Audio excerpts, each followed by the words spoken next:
Hello and welcome to study IQ. मैं दिव्यांशी और आज मेरे साथ इस इंटरव्यू सेशन में जुड़े हैं बिहार से श्वेतांशु शेखर जी, जिन्होंने एसएससी सीजीएल 2019 एग्जामिनेशन क्लियर किया है and he selected for the post of central exercise inspector, ministry of finance, government of India. चलिए सीधी बात करते हैं श्वेतांशु से और जानते हैं उनका सफर एग्जामिनेशन क्लियर करने तक का। Welcome Shwetanshu and lots of congratulations. Thank you ma'am, thank you very much. Shwetanshu, कैसा लगता है जब इतना एस्पिरेशनल एग्जामिनेशन है, ऐसा एग्जामिनेशन जिसकी एग्जामिनेशन साइकिल भी काफी लंबी है, जब फाइनल लिस्ट में आपका नाम हो? मैम ये काफी एग्जॉस्टिव प्रोसेस है। ऑलमोस्ट 2.5 से 3 साल का ये प्रोसेस है। तो स्टार्ट करने के टाइम पे मतलब एक इंडिविजुअल को पूरा पेशेंस होना चाहिए। तो आप एंड को ध्यान ना रखें, आप जो प्रोसेस है पूरा उस पर स्टिक करें, अपने स्टडीज पे पूरा फोकस करें, क्योंकि एंड में रिजल्ट तो आना ही आना है। ठीक है, भले लेट सेट आएगा बट रिजल्ट आएगा, और जो एंड रिजल्ट है इसका काफी सेटिस्फाइंग है। तो अंत में सब कुछ वर्थ इट लगता है। तो हमें ज्यादा दिन पूरा एक एंड गोल पे फोकस करते हुए बेटर है कि हम अभी करंट प्रोसेस पे फोकस करें और पढ़ाई को उस हिसाब से प्लानिंग करते रहें। श्वेतांशु, आपने जैसे कहा कि ये थोड़ा सा एग्जॉस्टिव प्रोसेस है। हम प्रोसेस की तरफ भी आएंगे, स्ट्रैटेजी की तरफ भी आएंगे, लेकिन सबसे पहले मैं चाहती हूँ थोड़ा सा दर्शकों को अपने बारे में बताएं। हेलो एवरीवन, मेरा नाम श्वेतांशु है। मेरा होम टाउन मोतिहारी बिहार है, और मैं लास्ट 4 ईयर से उड़ीसा में हूँ। यहाँ पे मैं वेदांता लिमिटेड में जॉब कर रहा हूँ एज एन असिस्टेंट मैनेजर।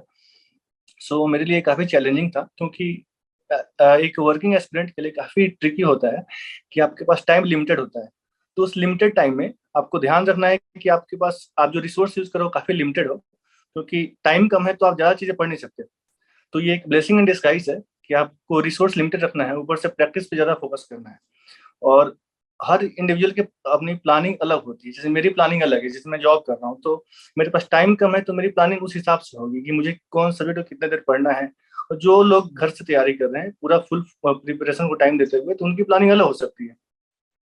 तो काफी मतलब मैम ये चैलेंजिंग था, और इसीलिए मुझे 2 अटेम्प्ट भी लगे, और बट एंड में एवरीथिंग इज गुड। श्वेतांशु, आप ऑलरेडी एक वर्किंग एस्पिरेंट थे, आप already you had a very good job in Odisha, फिर क्यों एसएससी सीजीएल करना था? That is very nice question.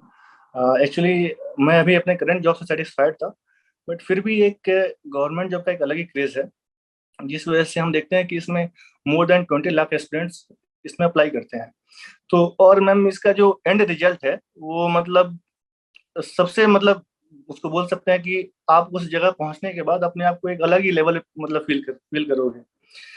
तो मेरा ये था कि अभी जॉब है वो अच्छा है, बट अगर मुझे लगता है कि मैं इसे और बेटर अचीव कर सकता हूँ, तो क्यों ना एक ट्राई कर सकते हैं। क्या पता अगर किस्मत साथ दे और थोड़ा मेहनत आदमी करे तो उसको अचीव कर ही सकता है।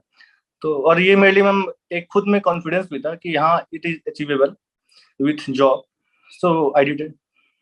श्वेतांशु, बहुत सारे लोग आपसे कनेक्ट कर सकते हैं एक वर्किंग प्रोफेशनल के लिए कितना मुश्किल होता है प्रिपरेशन करना, लेकिन आपने एक्चुअली अपनी प्रिपरेशन कब से शुरू की? Once you were into the job, कब से? कॉलेज के टाइम से ही सोच रखा था? नहीं नहीं, I join this job in 2018 after passing out from my college. तो जॉब में जब मुझे 1 साल हो गए, तो फिर मुझे लगा कि ये सेटिस्फाइंग नहीं है ना, कि सैलरी अच्छी है, एक अच्छी पोस्ट है, बट फिर भी मुझे लगा कुछ ना कुछ मिसिंग है। तो फिर मैंने ऑप्शंस सर्च किया, तो मुझे लगा कि इस जॉब के साथ मैं ऐसे सीजीएल क्रैक कर सकता हूँ। तो मैंने 2019 में इसका प्रिपरेशन शुरू किया, और since I was new in this field, तो मुझे पहले अटेम्प्ट में मेरी कुछ नंबर से ये एक पोस्ट मिस हो गई थी। बट मैंने उस सारे मिस्टेक्स को करेक्ट किया, रेक्टिफाई किया, और नेक्स्ट अटेम्प्ट में मैंने उन सबको ध्यान में रखते हुए एक अच्छा अटेम्प्ट दिया, फुल हार्टेड अटेम्प्ट दिया, और उसकी वजह से एक अच्छा मार्क्स में मुझे मिला। श्वेतांशु, यानी कि जब आप जॉब ज्वाइन कर रहे थे तभी आपने पहला अटेम्प्ट भी दिया था, उसके बाद फिर एसएससी सीजीएल 2018 का, साथ ही साथ कितना मुश्किल था ये प्रिपरेशन करना और आपने उसको कैसे पॉसिबल किया? मैम ये काफ़ी डिफिकल्ट था, और अभी बहुत सारे एस्पिरेंट हैं जो मैसेज करते हैं कि सर कैसे हो पाएगा, टाइम बहुत कम मिलता है, और जॉब के बाद रूम पे जाते हैं तो थकावट भी होती है, पढ़ने का मन नहीं करता है। बट वही है कि अगर प्लानिंग सही रहे तो इसको ये काफ़ी मतलब गेटेबल है। तो जैसे मेरी स्टडी ये थी कि मैं जब ऑफिस में रहूँगा, तो जो भी मैं चीजें मैं मोबाइल से पढ़ सकता हूँ वो मैं पढ़ लूंगा। जैसे मान लीजिए कि न्यूज़पेपर रीडिंग है, तो न्यूज़पेपर मैं मोबाइल से पढ़ सकता हूँ, पीडीएफ उसकी। तो ये सब काम मैं ऑफिस में कर लूंगा। मैं करंट अफेयर्स गौरव सर के वो देख सकता हूँ, तो मैं ऑफिस में ही वो सब चीज कर लूंगा। मैं रूम पे आके बस मैथ्स पढ़ूंगा। तो मेरी प्लानिंग इस तरीके से थी कि जो जो भी चीजें मैं ऑफिस में कर सकता हूँ उस लिमिटेड टाइम में मैं वहां पे करूँ, ताकि रूम पे आने के बाद मैं लॉजिकल सब्जेक्ट ज्यादा पढ़ पाऊँ। सुधांशु ने इसको बहुत ही अच्छे से मुझे लगता है सभी के लिए ब्रेक डाउन कर दिया कि कैसे समय को आप यूटिलाइज कर सकते हैं। लॉजिकल सब्जेक्ट एकांत में पढ़िए और जो सब्जेक्ट आपको लगता है डुएबल है उसको आप समय निकालें और जहां पर भी है जिस भी परिस्थितियां में पॉसिबल हो उसमें आप करें। सुधांशु, टियर 1, टियर 2, टियर 3 तीनों ही स्टेजेस के लिए मैं चाहती हूँ आपने जो स्ट्रैटेजी अपनाई थी एग्जामिनेशन से पहले एग्जामिनेशन के बीच जो गैप है उसको कैसे कैसे पॉसिबल किया, कैसे स्ट्रैटेजी फॉर्मुलेट की। मैम सीरियल में टीयर 1 में 4 सब्जेक्ट होते हैं। एक होता है मैथ्स, इंग्लिश, रीजनिंग और जीएस। तो मैथ्स में 2 सेक्शन होते हैं, अरिथमेटिक मैथ्स, एडवांस मैथ्स। तो मैंने उनके लिए अरिथमेटिक मैथ्स के लिए एक रेमो सर हैं, मैंने उनसे कोचिंग ली थी। और एडवांस मैथ्स के लिए अभिनय सर से पढ़ा था मैंने। और मैंने सोर्स लिमिटेड रखा था, मैंने ज़्यादा मतलब मुझे रिसोर्स फॉलो नहीं करना था क्योंकि टाइम लिमिटेड लिमिटेड था मेरे पास। और रीजनिंग के लिए मैंने सारा पूरा प्रीवियस ईयर करा। और इंग्लिश के लिए मेरा था कि बस न्यूज़पेपर रीडिंग जितना कर सको उतना बेनिफिशियल है, क्योंकि न्यूज़पेपर रीडिंग करने से क्या होता है कि एक अंडरस्टैंडिंग डेवलप होती है। तो उससे आप क्वेश्चंस को इजीली कर सकते हैं रादर देन आप going through the all the formulas और जो भी है।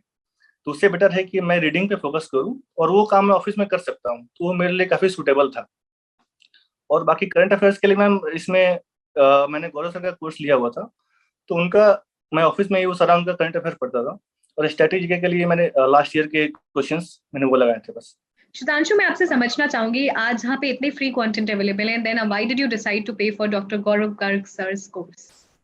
मैम एक्चुअली मैंने उनका कुछ वीडियोस देखा था पहले, तो उनमें क्या था कि उनका जो कंटेंट है काफी क्रिस्प है और लिमिटेड टाइम के लिए वो बेस्ट है। मतलब कि मिनिमम टाइम में मैक्सिमम आउटपुट निकाल सकते हैं उससे। और एक वर्किंग स्टूडेंट के लिए वो एज ए बून है कि आपको कम समय में मैक्सिमम आप मार्क्स गेन कर सकते हैं उस वीडियो से। और उनका मैम पढ़ाने का एक टेक्निक ये अच्छा है कि वो चीज़ों को रिपीट बहुत करते हैं। जैसे मान लीजिए कि उन्होंने एक क्वेश्चन आज पढ़ाया और कल उससे रिलेटेड कोई भी क्वेश्चन मिलेगा तो आज वाले क्वेश्चन को वहाँ पे उसको डिस्कस करेंगे ताकि ये चीज़ भी माइंड में बैठ जाए। और उनमें मैम एक और अच्छी चीज़ है कि वो करंट को भी स्टैटिक से जोड़ देते हैं। तो इससे क्या होता है कि आपका एक ओवरऑल डेवलपमेंट होता है, जिससे चीज़ों को रिटेन करना काफ़ी ईजी हो जाता है। तो इसलिए उनका मतलब काफ़ी एक एक्सपीरियंस भी है, काफ़ी टॉपर्स ने भी उनको रेफर किया था। सो मुझे लगा कि rather than going for any other teacher, I decided to go with Gaurav sir. Sudhanshu, ये तो बात हो गई टियर 1 की and we are very glad कि we are part of your success story.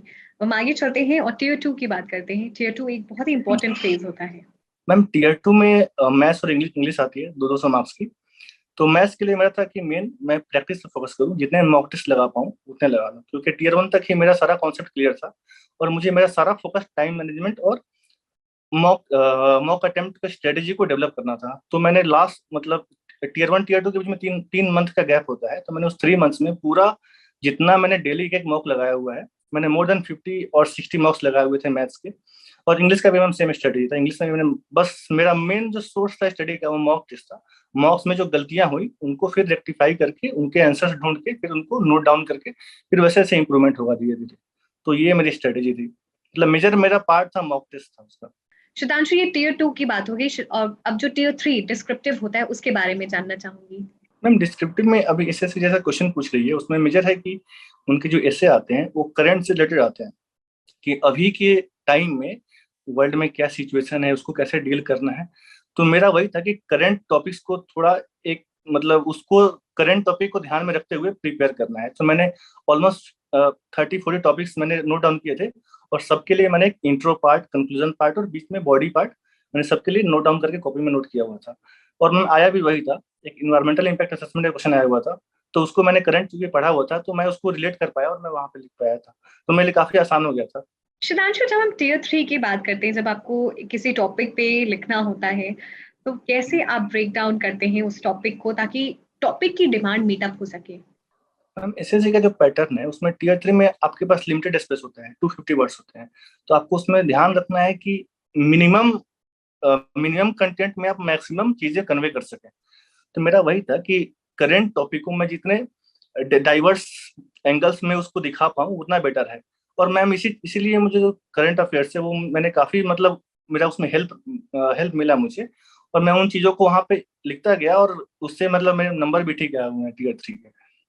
शतांशु, ये तो हमने Tier 1, Tier 2, Tier 3 की बात कर ली। अब जो मॉक टेस्ट होता है वो वर्किंग प्रोफेशनल किस तरीके से दे सकते हैं, क्या टाइमलाइन होने चाहिए, क्योंकि 3 साल का ये तो एग्जामिनेशन साइकिल ही है। मैम मॉक टेस्ट के लिए वही है कि आप मॉक टेस्ट हमेशा एक शांत इन्वायरमेंट में दे सकते हैं। तो उसके लिए आप कोशिश करें कि नाइट में, अगर आप एक वर्किंग प्रोफेशनल है तो 10 बजे के बाद आपको इन्वायरमेंट शांत मिलेगा, आप रूम लॉक करके और आराम से मॉक अटेम्प्ट कर सकते हैं। और मेरा मानना है कि अगर आप Tier 1 का एग्जाम प्रिपेयर कर रहे हैं तो आप उसको हफ्ते में 4 या 5 मॉक लगा सकते हैं, और Tier 2 के लिए आपको हर 2 दिन में एक मॉक टेस्ट देना है। तो मतलब आपको ये करना है कि आप दिन में अगर ऑफिस में हैं तो वहां पे आप उस चीजों को प्रिपेयर करें, उनको समझें, उन पे प्रैक्टिस करें, और रूम पे आने के बाद आप मॉक टेस्ट लगाएं, उसको एनालाइज करें, क्योंकि मैम अल्टीमेटली मार्क्स आपके मॉक टेस्ट से ही बढ़ने वाले हैं। तो मेरा यही था कि जब भी मैं रूम पे आऊँ तो मेरा सारा फोकस मॉक टेस्ट होना चाहिए, ताकि उससे मैं ज्यादा से ज्यादा आउटपुट निकाल सकूँ। शतांशु, 3 साल की एग्जामिनेशन साइकिल है, तो Tier 1 से Tier 2 के बीच का जो समय है, या Tier 2 से Tier 3 के बीच का जो समय है, उसको कैसे वाइसली यूटिलाइज करना है? आप सारे कॉन्सेप्ट्स भी रिवाइज करें, मॉक टेस्ट भी सॉल्व करें। मैं ये स्पेसिफिकली वर्किंग प्रोफेशनल के लिए जानना चाहती हूँ, क्योंकि they are indulge in lot many things also. Ma'am Tier 1 के टाइम में आपको कोशिश करना है कि मैक्सिमम सिलेबस कवर कर लेना है, ताकि Tier 2 में आपका मेजर फोकस रहेगा मॉक टेस्ट। ठीक है, तो मैंने भी Tier 1 के पहले ही सारा अपना कॉन्सेप्ट क्लियर कर लिया था, और Tier 2 में मैंने सारा टाइम मैंने मॉक टेस्ट में लगाया था। और मैंने मॉक टेस्ट का मेरा ये था कि जब भी मैं कोई नया कॉन्सेप्ट पढूं तो उसको मैं कोशिश करूं कि डिजिटल नोट्स बना लूं उसके, ताकि मैं कहीं बाहर भी रहूं, कहीं ट्रैवल कर रहा हूं ऑफिस जाने के लिए या आने के टाइम पे, तो उनको मैं वहां से आराम से रिवाइज कर सकता हूं, और रूम पे मैं ज्यादा से ज्यादा प्रैक्टिस कर पाऊँ। तो मेरा यही था कि ऑफिस में जितना मैं कॉन्सेप्ट को रिवाइज कर पाऊँ डिजिटल नोट्स से, या मेरे मोबाइल में कुछ फोटोज हैं, पीडीएफ हैं, उनको मैं देख पाऊँ, और रूम पे आने के बाद मैं उसको उसको यूज करके मैं मॉक टेस्ट में उसको चीज को अप्लाई करूँ, और उससे उसका मैं एक बेटर मुझे रिजल्ट मिला है। शतांशु, पहले अटेम्प्ट और दूसरे अटेम्प्ट में क्या गलतियां हो गई थी जो दूसरे अटेम्प्ट में रेक्टिफाई किया, रिफ्लेक्ट किया, और अब लिस्ट में आपका नाम आया? मैम फर्स्ट अटेम्प्ट में मैंने एक बहुत ही बड़ा मिस्टेक किया था कि मैंने प्रीवियस ईयर क्वेश्चंस नहीं लगाए थे, और वो उसका मुझे बहुत ही खामियाजा भुगतना पड़ा, और मेरा लिस्ट में नाम नहीं आ पाया था। तो मैंने उस चीज़ को रेक्टिफाई करते हुए मैंने सेकेंड अटेम्प्ट में, मेरा मेन फोकस था कि मुझे प्रैक्टिस ज़्यादा से ज़्यादा करनी है, रिसोर्स कम रखने हैं, प्रैक्टिस ज़्यादा से ज़्यादा करनी है। उससे क्या होगा कि जो भी मेरा जो मिस्टेक है वो मुझे मॉक टेस्ट में ही मालूम चल पाएगा कि मैंने ये मिस्टेक किया है, और मैं उसको उसी टाइम पे उसी स्टैंड पे उसको मैं रेक्टिफाई कर सकूं। तो इससे क्या होता है कि एक डेवलपमेंट होता है, प्रोग्रेस होता है, उसमें मार्क्स भी इंप्रूव होने लगते हैं। तो यही मैं मेन रीजन था मार्क्स को इंप्रूव करने का। शतांशु, पेपर को जब सॉल्व करते हैं तो उसका भी एक माइंडसेट होता है, आप घबराए ना। इंटेलिजेंट गेसिंग बहुत इंपॉर्टेंट है, तो वो कैसे बाय द टाइम कैसे इंक्लूड होगा, कैसे आप समझेंगे कि पेपर को कैसे सॉल्व करना है? मैम घबराने का बात यह है कि आप इतने ज्यादा मॉक टेस्ट लगा लें कि आपके अंदर जो फियर है वो निकल जाए। मॉक टेस्ट का मेन पर्पस ये होता है कि आपको जो एग्जाम में फियर जो जनरेट होता है, जो पैनिक जनरेट होता है, उसको कम करना, क्योंकि आप सेम इन्वायरमेंट रूम पे क्रिएट कर सकते हैं और उसको वहां पे रेप्लिकेट कर सकते हैं। तो मेरा यही था कि मैंने इतने ज्यादा मॉक टेस्ट लगा लिए थे कि ताकि जो मेरा फियर है एग्जाम का वो निकल चुका था, और मैं अपना नेचुरल परफॉर्म वहां पे कर पाया था। शतांशु, हमने बहुत सारी चीजें आपकी जर्नी से रिलेटेड जानी। हम सेशन के एंड में हैं, आप कुछ सभी को फाइनल टिप्स सजेशंस देना चाहेंगे, स्पेशली जो वर्किंग प्रोफेशनल है और एसएससी की तैयारी कर रहे हैं? मैम ये टिप मेरा सबके लिए है, वेदर आप वर्किंग हैं या आप फुल टाइम प्रिपेयर कर रहे हैं, आपको अपने टाइम को प्रॉपर्ली यूटिलाइज करना है। अगर आपको ज़्यादा टाइम है फिर भी आपको उसको सही से यूज़ करना है, क्योंकि आपको ज़्यादा टाइम है तो प्रोबेबिलिटी है कि आप एक्स्ट्रा रिसोर्स यूज़ कर पाएँ। बट मैं ये सबको यही बोलूंगा कि रिसोर्स लिमिटेड रखें, उनको मल्टीपल टाइम्स रिवीजन करें। इससे क्या होता है कि चीज़ें माइंड में बैठ जाती हैं और उसको एग्जाम में यूज़ करने में आसानी होती है। तो आप बिना पैनिक किए हुए एक प्रोसेस को फॉलो करें, और जितना प्रैक्टिस हो सके उतना प्रैक्टिस करें, क्योंकि एग्जाम में आपको यही चीजें हेल्प करेंगी। तो शतांशु, आपकी फाइनल टिप्स को मैं फिर से रिपीट करती हूँ कि सोर्सेज लिमिटेड रखें, जितना हो सके उतना रिवाइज करें, और इस एग्जामिनेशन के लिए कड़ी मेहनत करें। थैंक यू सो मच शतांशु, पूरी टीम की तरफ से आपको ढेर सारी बधाई, ढेर सारी शुभकामनाएं। हम आपके उज्जवल भविष्य की कामना करते हैं। धन्यवाद।